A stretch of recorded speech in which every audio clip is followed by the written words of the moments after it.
Hey guys, we're Rebellion95, recording live from a low county prison cell, late night recording, which is why I'm whispering and why it's kind of dark in here, but I don't usually like to do these, especially because I have to get up tomorrow, but whatever. It's already fresh in my head, so we're going to do it. I'm not going to be doing a review for the next death battle because it's, spoilers, it's another Goku versus Superman, and I'm kind of sick of talking about it. Like, I vowed not to touch that subject. There's a few caveats of fights that I won't do, right? Overtly cartoon ones where, like, there's not, like, joke episodes, really. Um, Fights that I don't think I'm capable of ascertaining an answer, so, like, mythology or, uh, like, really, really, like, deep uh, deep lore characters. So like, I'll give an example. Like, there's a Cthulhu fight I really want to do, but like, I can't really dive into the entirety of the Cthulhu mythos to do that fight. So, um, and then another very very specific one is Goku versus Superman. Oh, repeats, I guess, would be a general rule. I don't do repeat fights because it's like they're either going to do the same thing or they're going to switch it. I don't. Like, I know you could say that about any fight. They're either going to do one character or another, but like, we already know what one of the answers might be. So I'm either saying they're going to repeat the same answer or I'm saying they're going to go with the opposite one. You know, there's no, like, the statistics don't really matter at that point because they're going to use new statistics and it's just whatever. So that's a general rule. Goku versus Superman, especially, not touching it. So I'm doing a regular episode today. And this one is one I'm actually a little excited for, believe it or not. So before I'll tell you the fight before I get into this whole thing. It's Scott Pilgrim from the Scott Pilgrim franchise, and KO from OK KO Let's Be Heroes. Two very surprisingly similar worlds, actually.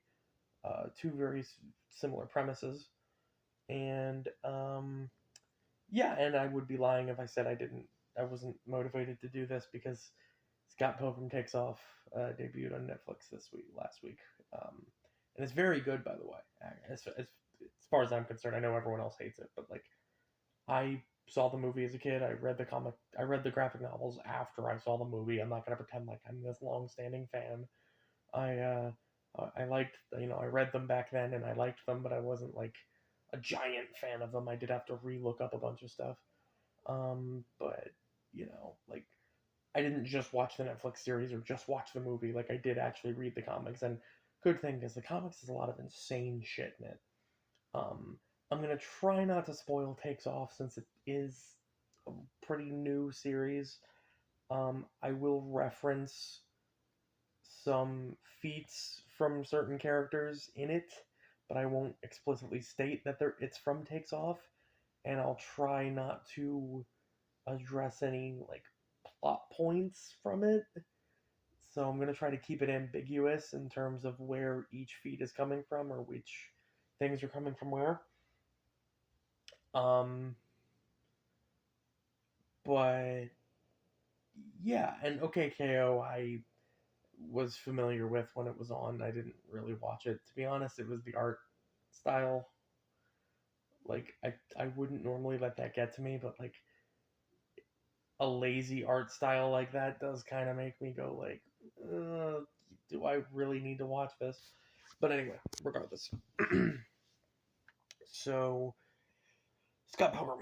Everyone should pretty much know the story. Scott Pilgrim falls in love with a girl. He's a loser. He falls in love with a girl named Ramona Flowers. First, he has to fight her seven evil exes, and it's very important that we establish the insanity of the seven evil exes because Scott would directly scale to them, not in terms of his specific abilities, but just in terms of scale.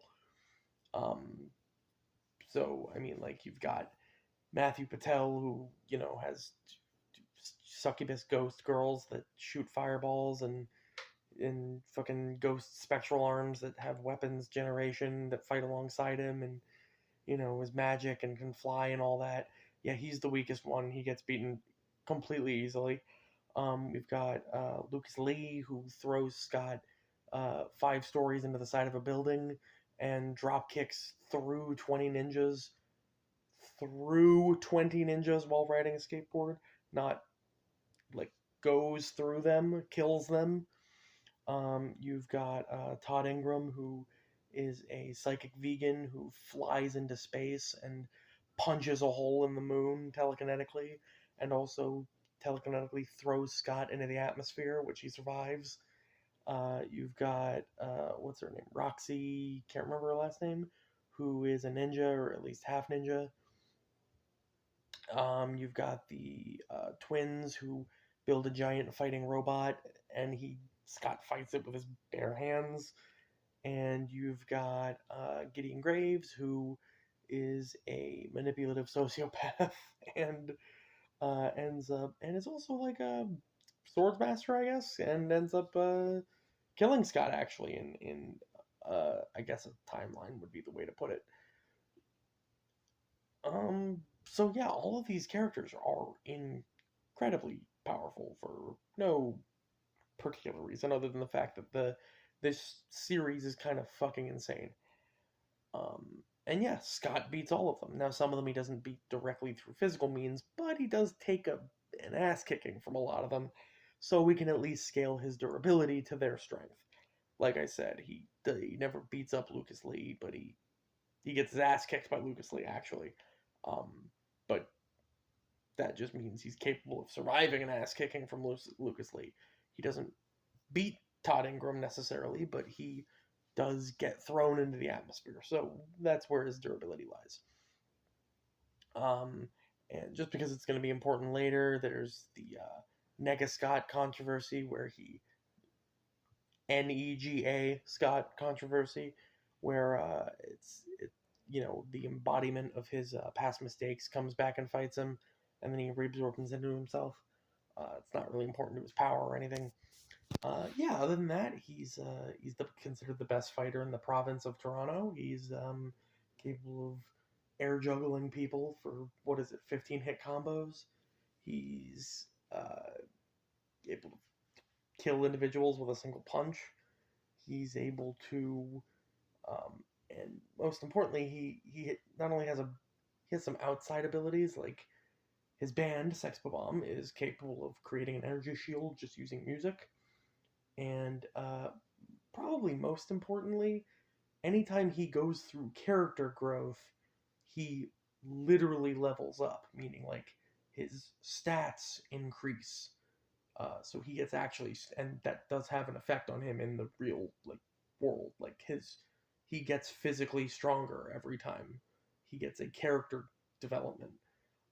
And in some instances, he actually gets weapons from these, like the one being the power of love, where he fights for his love Ramona, and the other being the power of understanding, not the power of self-respect like in the movie. And the reason that's important is that the power of understanding is a fucking buster sword. It's not a purple katana. It's like Bankai, but giant buster sword. Which also gives him +3 heart. What is it, like +1 will, +3 heart, +2 balls, which I think are all the same power up, to be honest with you. But yeah, so insane series all in all. Same could be said for OKKO. So KO is a kid who works at a convenience store and is training to be a hero, and it's not really like a progressive story, like character story. It's like a episode of the week story, so it's not like Scott, where I just kind of gave a summary of his story. But he does get into a lot of fights. Like he's fought like dragons, robots, etc. He's trained by his mother. Well, I don't know if they say it, but it's implied, I guess, that he's trained by his mother, Silver Sparks, and thus is a very, very good fighter as well. Um, Capable of taking on multiple enemies, capable of doing some forms of like, I'd call it key based just because I know that's what it's inspired by, but it's energy based attacks like what is the Power Fist Blast, I think it's called, or the Power Fist Explosion or something. It's like a Kamehameha or a Hadoken in the shape of a fist. He's capable of screaming using presumably that same energy, loud enough to create shockwaves. He can create an energy clone of himself to fight alongside of him.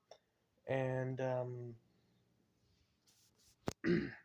then he has similar emotional issues to Scott, funny enough, where an embodiment of his negative emotions, let's just say, uh, can take over his, or took over his body, and dubbed itself TKO. Now, the T actually stands for Turbo. Turbo was like a type of energy, apparently, but not like turbo energy from Power Rangers, but whatever.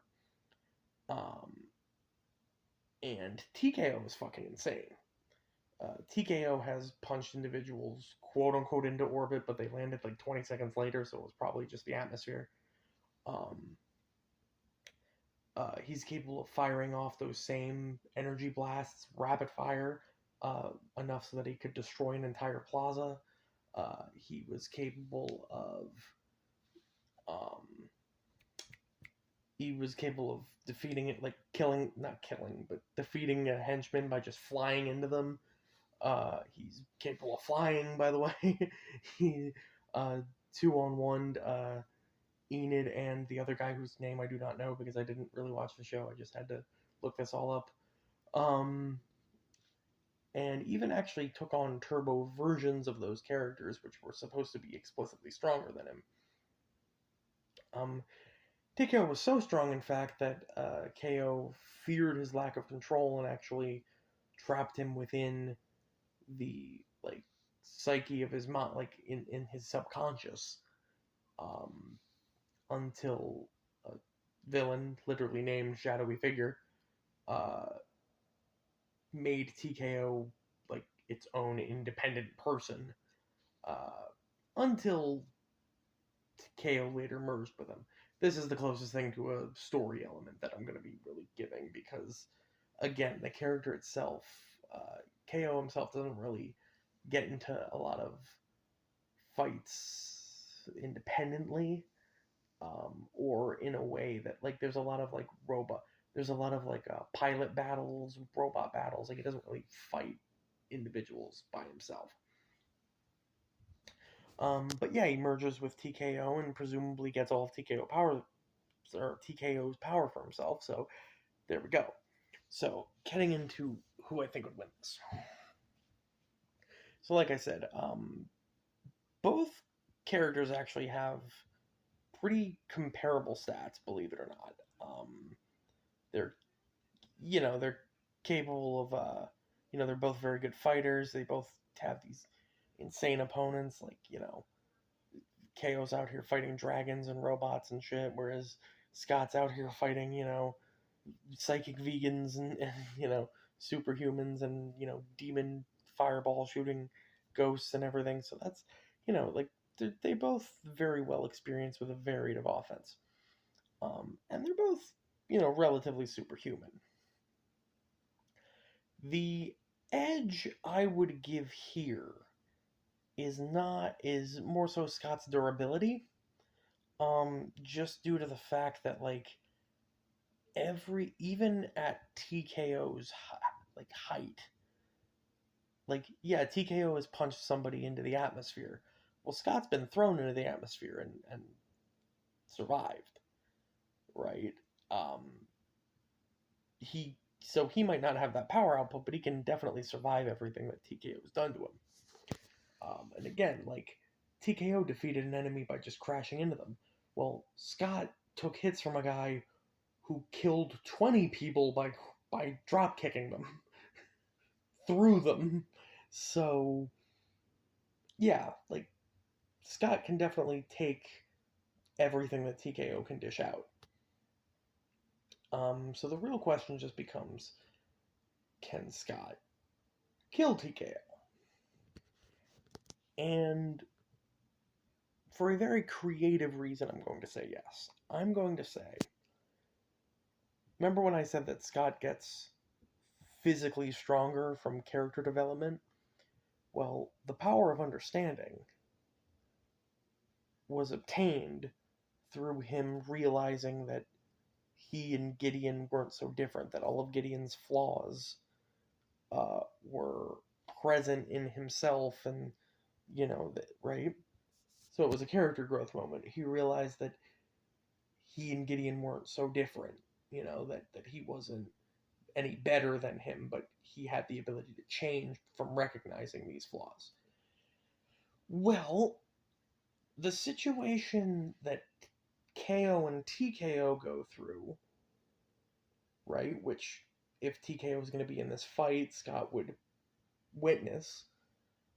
Scott went through the exact same situation with Nega Scott, right? Or at least an almost exact same situation. So he would have relatability with that and would gain the power of understanding and be able to summon the Buster Sword.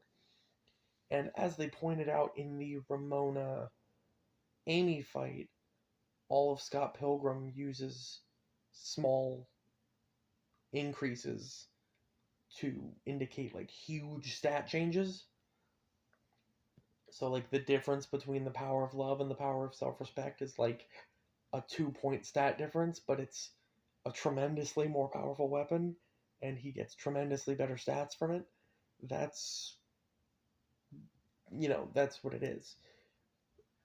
So even if Scott's not strong enough in his base form, which is questionable because, again, he has killed people by singularly punching them. He did that with Matthew Patel. He basically just punched him to death. He's fought giant robots with his bare hands and won. He's fought ninjas. He's fought, he is capable of just killing individuals. Just with fighting prowess and superhuman strength. If he's not strong enough to fight or to kill TKO as is, he'd probably he would become stronger in the process of fighting TKO, or at least realizing that TKO is the same thing to KO as Nega Scott is to Scott. So yeah, I think that Scott probably wins this. But anyway, like I said, recommend, and I'm not sponsored or anything. I'd be making much higher quality. Well, I wouldn't because I don't do that, but I'd be trying to add more production value to this if I could, if I was getting sponsored for it. But like I said, I do actually recommend watching Scott Pilgrim's Take Off. Scott Pilgrim Takes Off. I know a lot of people hate it, but as a fan of the original property, I actually thought it was really good. But anyway, yeah. So, Verbal 95.